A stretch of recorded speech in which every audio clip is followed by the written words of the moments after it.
9.5 বছরের দাম্পত্য জীবনের ইতি টানলেন ঢাকাই সিনেমার নায়ক আরিফিন শুভ ও অর্পিতা সমাদ্দার। গত 20 জুলাই তারা আলাদা হয়ে যান বলে বুধবার জানিয়েছেন অভিনেতা।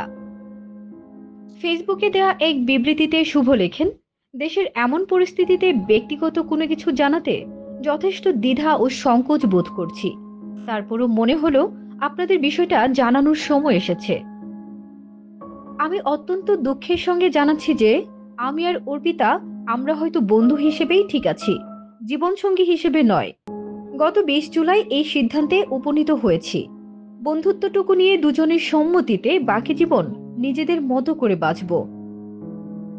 শুভ আরও লেখেন, অনেক চড়াই উতরাইয়ের পরও অর্পিতা আমার এবং আমার মায়ের জন্য যা করেছেন সেটার জন্য তার প্রতি চিরকৃতজ্ঞ এবং চিরঋণী।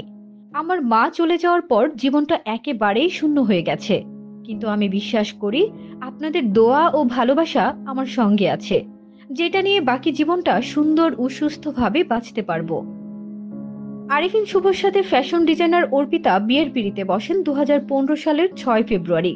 কলকাতায় নাচ শিখতে গিয়েই অর্পিতার সঙ্গে শুভর পরিচয়, যা একসময় প্রণয়ের রূপ ধারণ করে।